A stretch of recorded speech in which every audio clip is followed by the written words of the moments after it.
Devin Carter had one of the best athletic testing results in NBA draft combine history. A lot of you are starting to say we should give this guy a serious look at number 8. Go, Spurs, go, 'cause the Giants stink. What is up, San Antonio Spurs fans? Welcome to TSR Sports. Carter's name keeps coming up more and more on the channel. I thought, you know what? I need to find more about him as well. I know he killed it at the combine with the athletic results, but aside from that, don't know a ton about him. So let's get into this scouting report from College Sports Wire. Bum-ba-da-bum, boom. All right, Carter took over his team in regards to Providence, averaging a touch under 20 points per game with about 9 rebounds, 3.5 assists, just under 2 steals, and a block per game. Nice. He was an efficient 56% on 2-pointers and about 38% from beyond the arc. Okay, good. On 7 attempts per game. And it was among the best wing defenders in the entire country. How come I haven't heard more about him until recently? Let's dig a little deeper. Let's talk about his measurements. All right, just under 6'3". Okay, so I know a lot of you on the channel aren't fans of guards that are under like the 6'5" range, so he is under that. However, he's not small like Dilly, who weighed what, like 165 pounds? He's 193, so he's a solid dude. And look at the wingspan, just under 6'9", with an 8'2" standing reach and a vertical of 42. So sure, he's on the shorter side of guards in this draft. Well, on the shorter end of the shorter guards in the draft. That being said, though, he's thick and he can jump. So he's still a good size, even if he's not 6'6", 6'7", etc.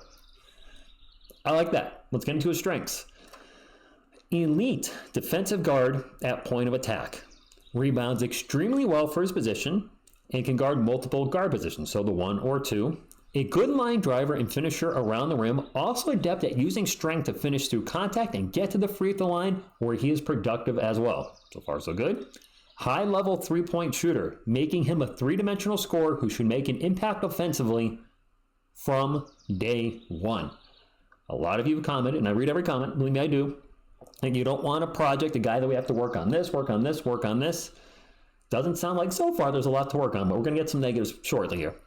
Able to play at either guard position offensively, always in the right position, and makes winning plays. And his dad was in the NBA too. I checked. Anthony did not play for the Spurs, so just throwing that out there. There are weaknesses. And every draft pick in this upcoming draft has something that needs to be worked on or something that needs to be fixed, whatever. Wow, what's with number 1 there? What? Man, you having a bad day? What is that face? I didn't know. That's the first time noticing that. Okay. Anyway, just 6'2" without shoes. Could limit his ability to guard bigger wings, even though he plays bigger, which of course we're talking about his wingspan and his weight. Wired more to score than to pass, which makes him more of an off-ball guard. So that's not necessarily always a bad thing, is it?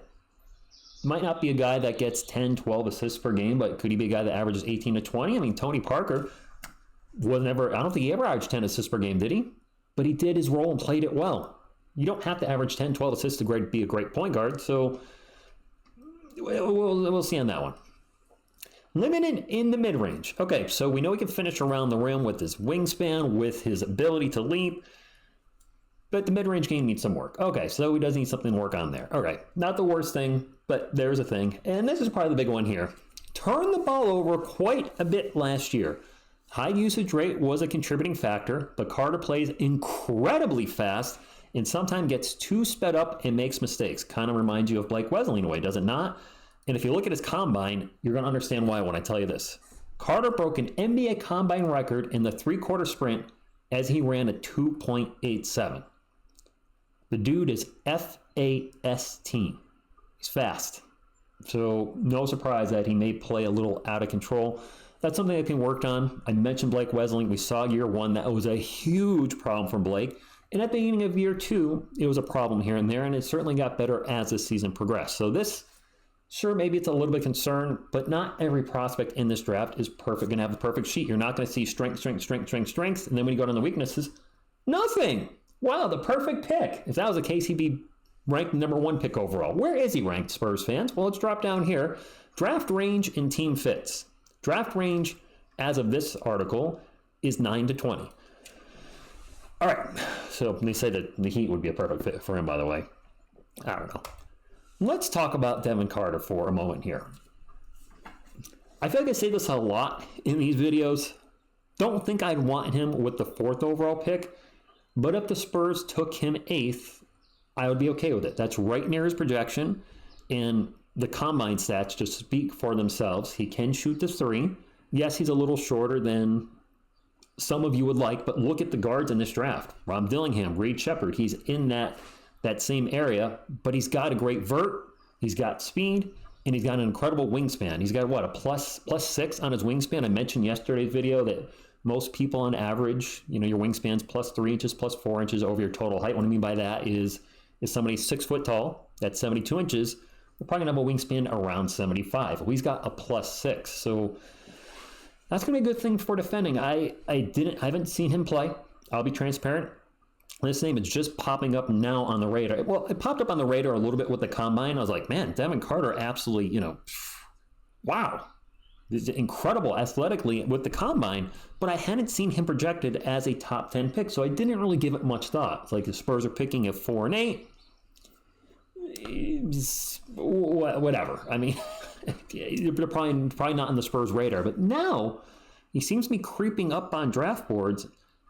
And is this a player the Spurs could take at 8? Would he fit? Is this the type of player we're looking for? DeJounte Murray was a great rebounder. Having a great rebounding point guard is not the worst case scenario. Or are you still looking for Dilly, Shep, or Topic, Castle? Who the heck knows what the Spurs are going to do? But I love talking about projected prospects. You guys have also been bringing up lately Dalton Connect, which I have not covered on the channel yet, and maybe just a little bit sparingly.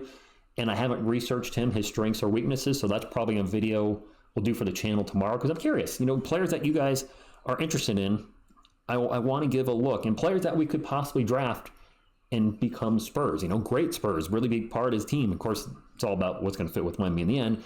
But I want to research players that there's a legit chance that we can draft in the lottery. A lot of you are saying certain players in the second round. Hey, Zach Edey in the second round. I don't think he's going to be there. Otherwise, I would cover him. Jersik's a name that I forgot his first name. Jersik's a name that you guys have brought up a few times in the channel. All signs point to he's not going to be available in the second round. He's probably going to be a late first round pick. And if that's the case, I don't want to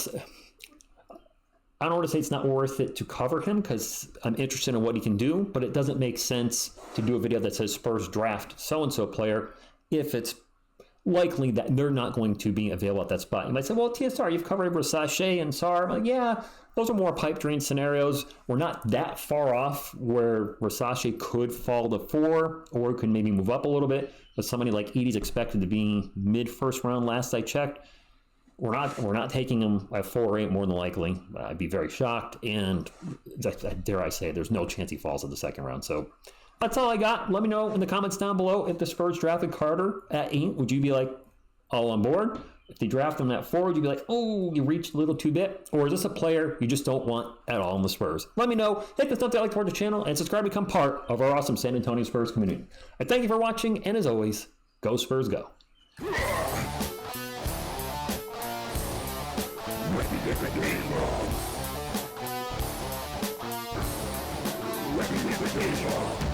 And then you press it to Wemby.